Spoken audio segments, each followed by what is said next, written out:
বাগেরহাটের সুন্দরবনের গহীনে লাগা আগুন নিয়ন্ত্রণে ফায়ার সার্ভিসের 5টি ইউনিট, নৌবাহিনী ও কোস্টগার্ড কাজ করছে। সকাল 7টার কিছু পর থেকে আগুন নিয়ন্ত্রণে কাজ শুরু হয়।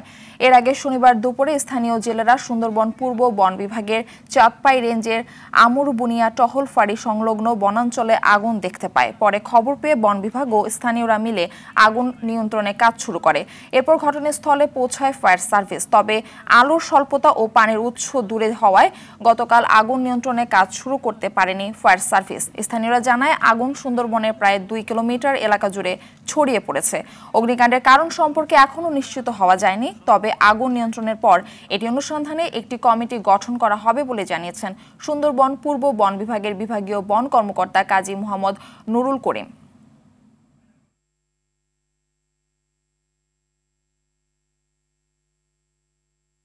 দর্শক, এ বিষয়ে আরো জানাতে সুন্দরবন থেকে সরাসরি যুক্ত হচ্ছেন সহকর্মী SM শামসুর রহমান।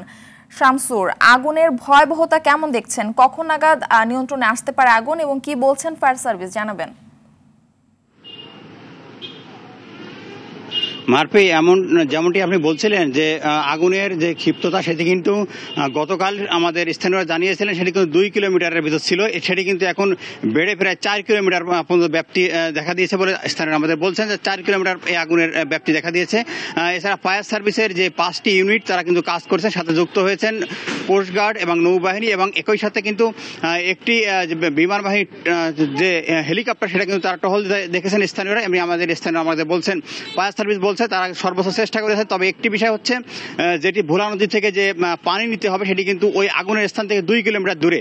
আর এই 2 কিলোমিটার দূরের থেকে পানি নেওয়ার জন্য কিন্তু তারা চেষ্টা চালিয়ে যাচ্ছেন। তবে এই মুহূর্তে কিন্তু নদীতে ভাটা রয়েছে, সেই কারণে কিন্তু পানি পাওয়া যাচ্ছে না। এই পানি পাওয়া গেলেই কিন্তু তারা এটি আরো ভালোভাবে কাজ করতে পারবেন। সাথে কিন্তু নৌবাহিনীর পক্ষ থেকে চেষ্টা করা হচ্ছে। তারা সেখানে তাদের ফায়ার টিম তারা এখানে পাঠিয়েছেন এবং তারা বলছেন যে সর্বোচ্চ চেষ্টা করেছেন এই আগুন নিয়ন্ত্রণে রাখার জন্য।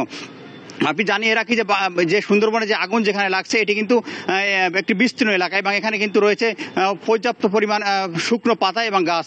এই গাছগুলো কিন্তু যত আগুন দেরি হবে তত কিন্তু আগুন এটি ছড়িয়ে পড়তে পারে বলে আমাদের বন বিভাগের লোকজন বলছেন। বন বিভাগ বলছেন কি পরিমাণ ক্ষয়ক্ষতি হচ্ছে এখনো তারা জানাতে পারছেন না, কারণ এটি আগুন নিয়ন্ত্রণে আসার পরে তারা এটা তদন্ত কমিটি গঠন করবেন এবং কমিটি গঠন করার পরে তার তদন্ত কমিটি প্রতিবেদন দেবে। আর একটি বিষয় জানিয়ে রাখি, তদন্ত কমিটি গঠন করা হয় বিগত দিনে যেখানে আগুন লাগছিল সুন্দরবনে। তদন্ত কমিটি তদন্ত প্রতিবেদন দাখিল করে এবং সুপারিশগুলো কিন্তু আদৌ বাস্তবায়িত হয় না। এই কারণেই কিন্তু এই বারবার অগ্নিকাণ্ডের ঘটনা ঘটে থাকে। এটাই ছিল বাগেরহাট থেকে আমার কাছে সর্বশেষ। মারফি, ধন্যবাদ আপনাকে।